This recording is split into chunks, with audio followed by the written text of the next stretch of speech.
करना चाहिए था, लेकिन वोट देने नहीं जाते हैं। तो अपने अधिकारों के प्रति तो हम सजग होते हैं कि हमारे क्या अधिकार हैं, लेकिन अपने दायित्वों के प्रति हम सजग नहीं होते कि हमारा दायित्व क्या है।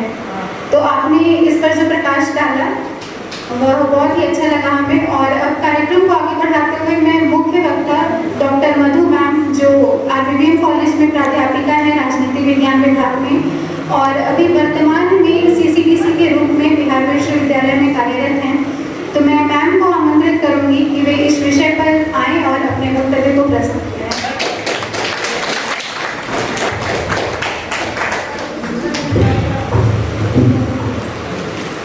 Respected Principal, Professor Videndra Kumar Singh,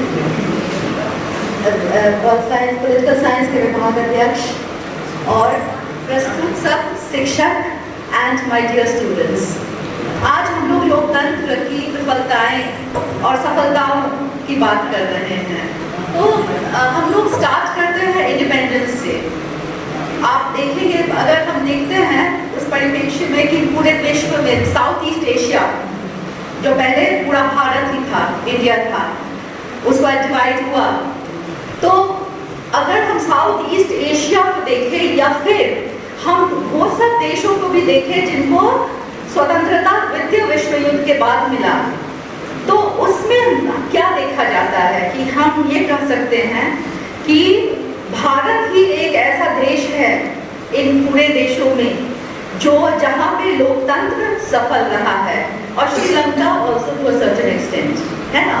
नहीं तो अगर हम देखते हैं तो देखते हैं पाकिस्तान शुरू से ही वहाँ पे मिलिट्री शासन, बांग्लादेश, अब नेबर्स बर्मा, तो ये सब देश जो है वहाँ पे लोकतंत्र की जड़ें ही नहीं मजबूत हुई।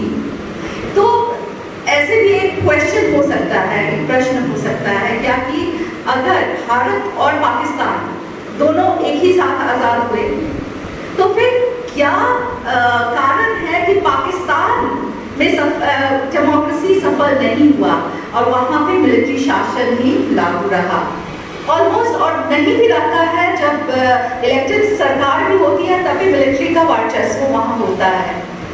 तो उसमें हम ये कह सकते हैं क्या कि फर्स्टली कि जब विभाजन हुआ भारत और पाकिस्तान के बीच में, तो हम जानते हैं क्या कि सब जो असेट्स था सब कुछ का विभाजन हुआ।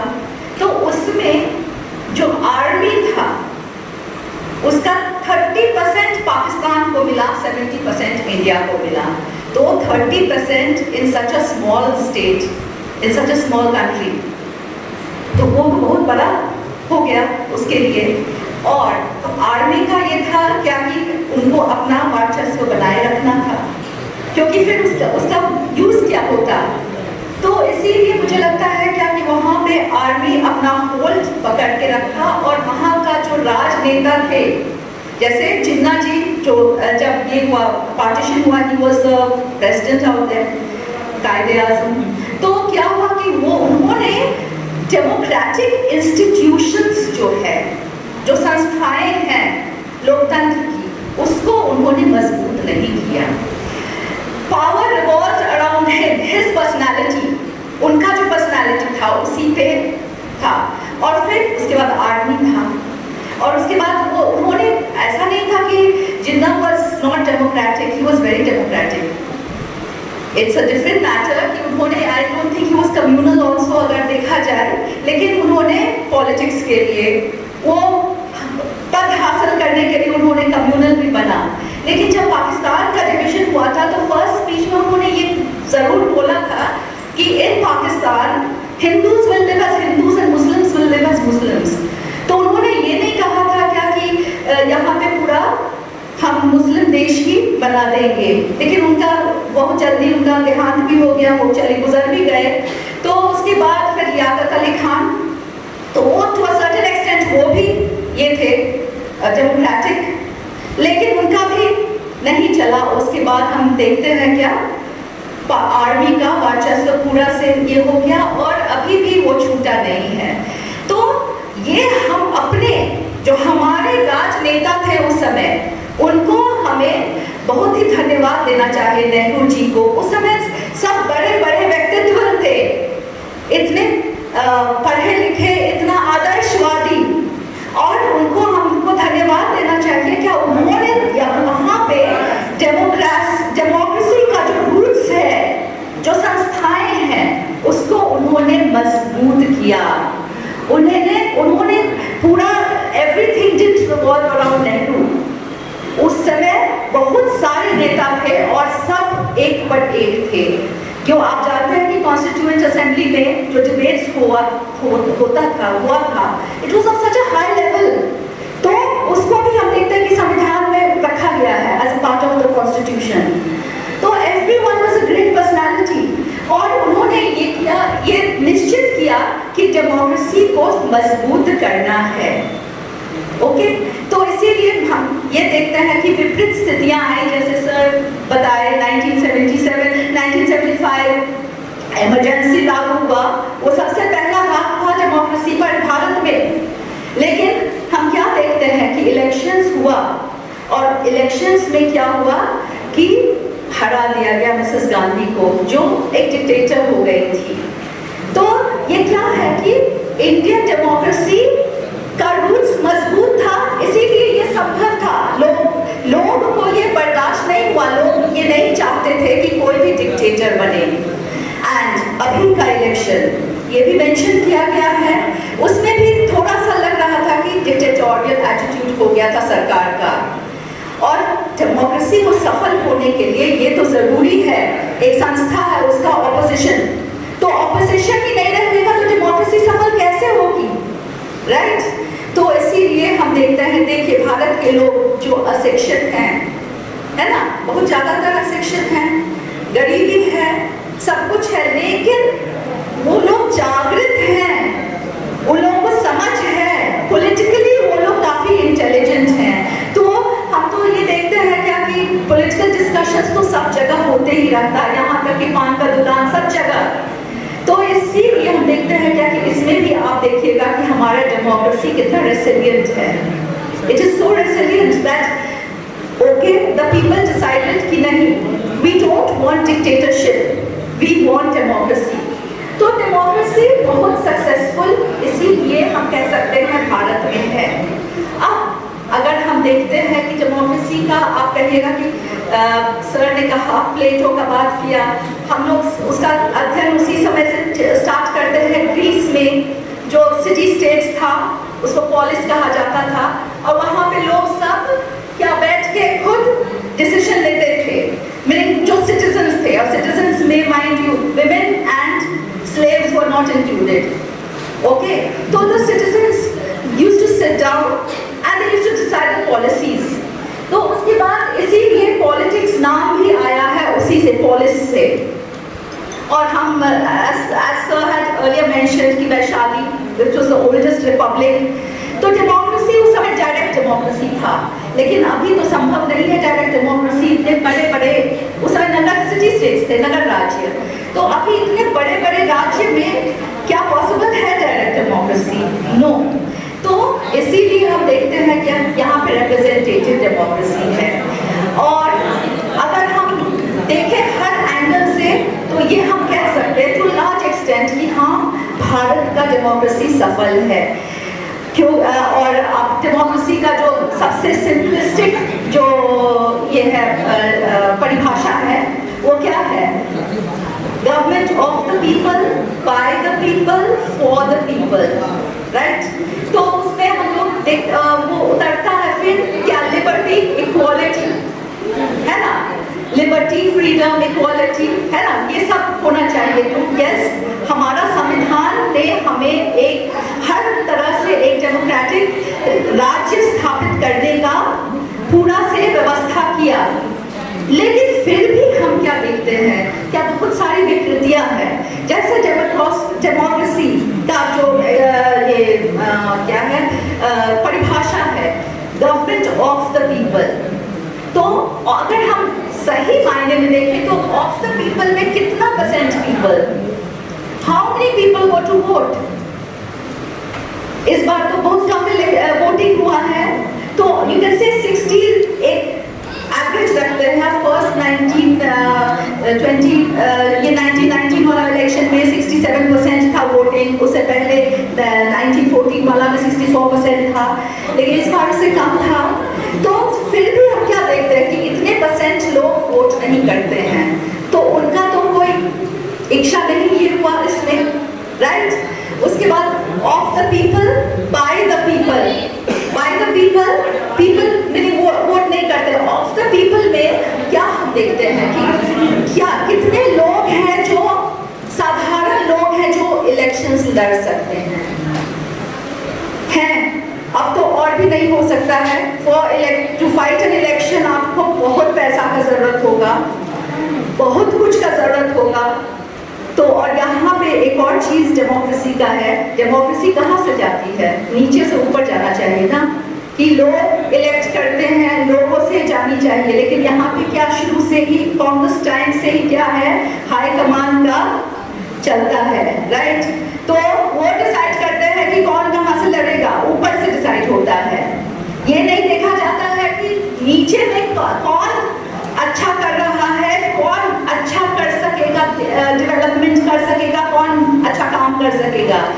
तो ऊपर से देखते हैं, ये देखते हैं कि किसके पास कास्ट सही होना चाहिए, इस कॉन्स्टिट्यूएंसी में दिस कास्ट मेरे का मेजॉरिटी है तो उसी कास्ट का होना चाहिए, उसके पास पैसा भी होनी चाहिए, वो अच्छा सिलेक्शन लड़ सके। और तो हम देखते हैं कि ये भी बहुत ज़्यादा ये है, अनोमली से भरा हुआ है। तो और of the people by the people for the people, अब फॉर द पीपल में हम देखते हैं क्या कि फॉर होम है ना। तो ओके, सरकार बनाती है, योजनाएं बनती है फॉर द कॉमन पीपल, लेकिन उसका जो है फायदा कौन उठाता है, जिसको उसका जरूरत नहीं है।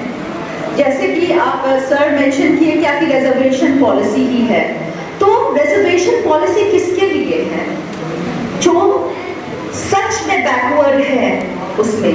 तो उसके और कौन उसका फायदा उठाते हैं, उसी कास्ट के कुछ लोग जो एक जनरेशन से दूसरे जनरेशन अच्छा ही कर रहे हैं, उन्हीं लोगों को फायदा होगा। और जो लोग हैं जिसको सच में जरूरत है उसको नहीं मिल रहा है। तो ये सब त्रुटियां हैं डेमोक्रेसी का हमारे यहाँ, हमारे भारत में। उसके बाद अब नेक्स्ट हम आते हैं क्या कि इलेक्शंस तो टाइम से होता है, ये this is a very big thing. ये बहुत अच्छी बात है कि हमारा इंस्टीट्यूशंस, आपको बताए इंस्टीट्यूशंस काफी स्ट्रॉन्ग है।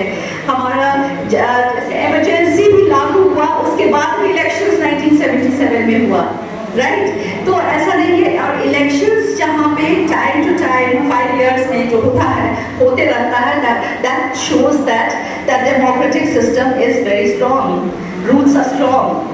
तो ये है। और लेकिन अब अगर आए तो चैलेंजेस पे, चैलेंजेस तो बहुत ज़्यादा है हमारा डेमोक्रेसी को। चैलेंजेस जैसे आप लोग को बताए कि first pass the post system से हम लोग इलेक्ट करते हैं, उसमें भी अगर देखा जाए तो जो रिप्रेजेंटेटिव हमारा होता है, क्या वो सबको रिप्रेजेंट करता है? May be just 20% of the people जो वहाँ पे हैं उसको रिप्रेजेंट करता है। तो और संभव भी नहीं है कि हम प्रोपोर्शनल रिप्रेजेंटेशन को लागू करें, बिकॉज इतना बड़ा देश में it will be a very lengthy process. तो ये भी है, तो वही सिस्टम है।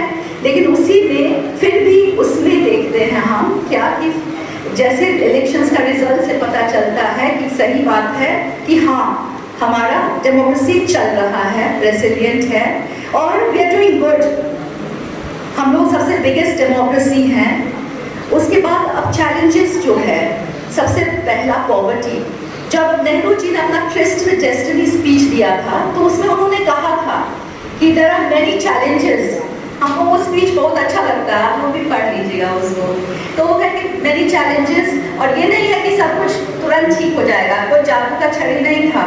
देश आज़ाद हुई थी, बहुत गरीबी थी, ड्रेन हो गया था पूरा, तो इट वुड टेक टाइम। लेकिन 78 इयर्स काफ़ी टाइम हो गया, फिर भी हम लोग टू सर्टेन एक्सटेंट, हम ये नहीं कहेंगे कि जैसे पहले था वैसे नहीं, अब तो भुखमरी नहीं होता है। आप अगर सही बात मायने में देखिएगा तो बहुत सारे लोग जो पॉवर्टी लाइन है उससे ऊपर ही हैं, बहुत सारे लोग पॉवर्टी लाइन से ऊपर, बिकॉज उसका डेटा आप अपने ही देखिएगा कि टीवी है, मोटरसाइकिल है, मोबाइल फोन है, दैट मीन्स कि दे डूइंग ओके, है ना। और सरकार भी काफी स्मार्ट है इस मामले मामले में जो प्रेजेंट सरकार है वो सब कुछ को लिंक कर दिया है, उससे बहुत सारे लोग पॉवर्टी लाइन से बाहर निकल गए हैं। ठीक है, तो ये भी है। उसके बाद हम देखते हैं कि पॉवर्टी, लेकिन फिर भी पॉवर्टी है। और अगर हम देखें, अगर कंपेयर करें तो ऐसा नहीं है कि भारत में ही पॉवर्टी है। Poverty I think it is everywhere. क्यों, हम अमेरिका में भी तो सुनते हैं कि कितने होमलेस पीपल, जिनको घर नहीं है, होमलेस पीपल है, स्ट्रीट्स में सोते हैं, है ना, और बहुत संख्या है उसका। तो पॉवर्टी है, और लेकिन हमारा सरकार उसके लिए कदम उठा रही है ना। तो पहले वो मनरेगा वाला कि 160 डेज ऑफ वर्क, ये सब कोशिश कर रही है, लेकिन एज त्रिविक्रम सर ने कहा क्या कि स्किल डेवलपमेंट पे ज़्यादा स्ट्रेस इसीलिए सरकार दे रही है, क्योंकि सही बात है, हमारा जो यूथ पॉपुलेशन है बहुत बड़ा है। तो सबको जॉब प्रोवाइड करना सरकार नहीं कर सकता है, तो हमको हुनर, इसलिए वोकेशनल स्टडीज पे ज़्यादा स्ट्रेस कर रही है।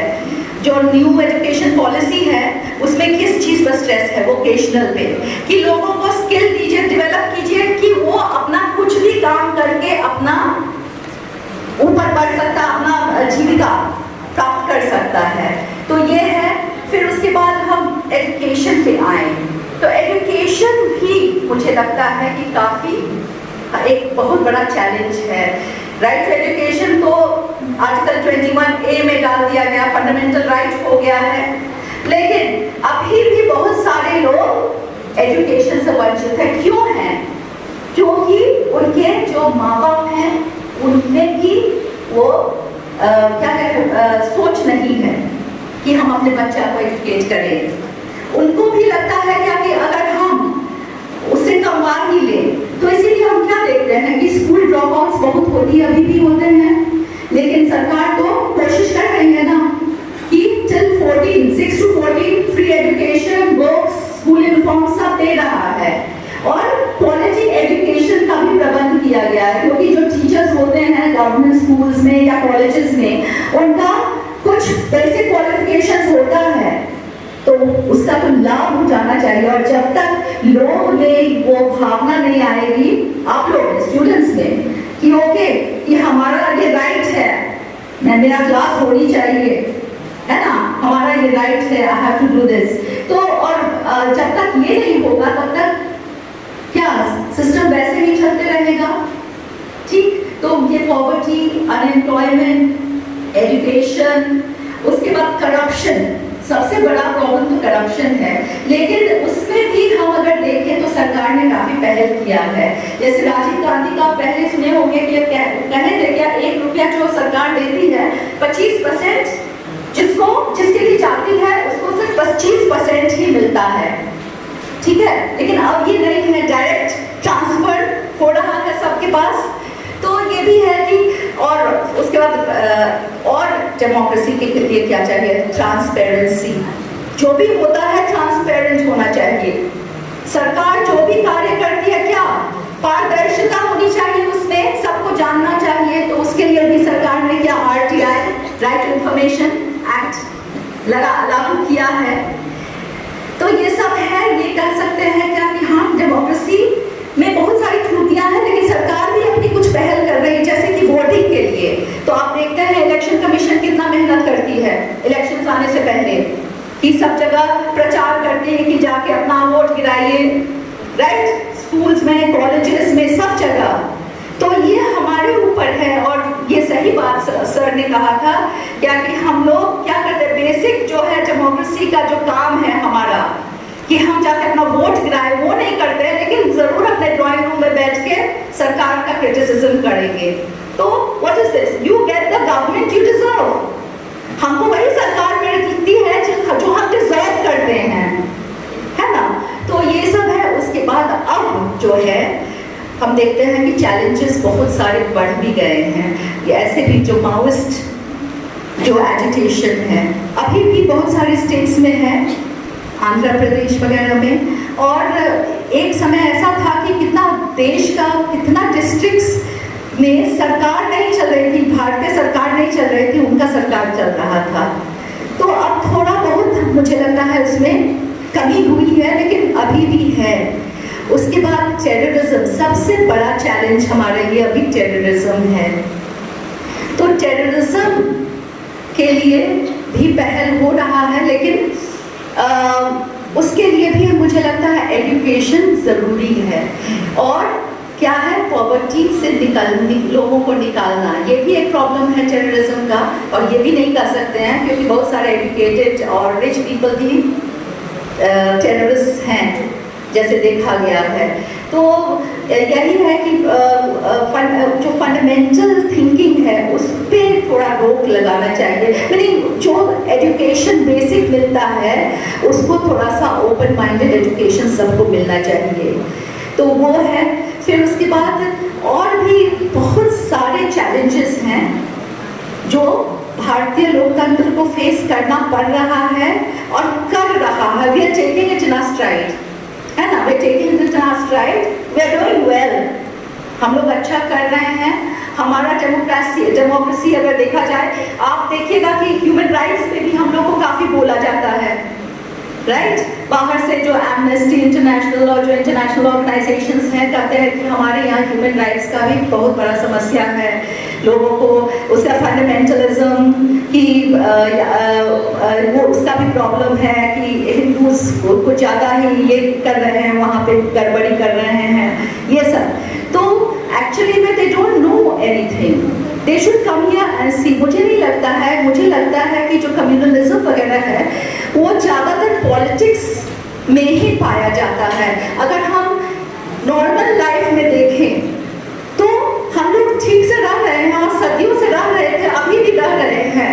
तो ये क्या है कि पॉलिटिशियंस इसका गलत इस्तेमाल करते हैं वोट्स पाने के लिए। This is called vote bank politics, है ना, वोट बैंक पॉलिटिक्स। और इसके बाद एक और बड़ा चीज है, बहुत बड़ा समस्या हमारे डेमोक्रेसी के लिए है, क्रिमिनलाइजेशन ऑफ पॉलिटिक्स। तो अगर हम देखें जो हस्टिंग्स में, दैट इज लेजिस्लेचर्स में, जो लेजिस्लेटिव असेंबली है या जो लोकसभा है, उसमें कितने सारे लोग हैं जिनका क्रिमिनल बैकग्राउंड है। तो this is a major challenge for our democracy. और उसके लिए कुछ इलेक्शन कमीशन चाहती है कुछ करना, लेकिन हो नहीं पा रहा है, right? Because her political party को तो लगता है कि he is my winning candidate, है ना। और क्या है, पैसा का राजनीति है। तो ये सब चैलेंजेस हैं और बहुत जीवन चैलेंजेस हैं और इसके लिए कुछ कदम उठाना पड़ेगा। लेकिन मेरा विश्वास है कि हमारा जो डेमोक्रेसी है वो रहेगा और दीर्घकालीन तक रहेगा। एंड हम लोग और भी थोड़ा एक्टिव हो जाए, थोड़ा सचेत हो जाए, we become more aware of everything, तो वो ज़्यादा अच्छा रहेगा। Thank you.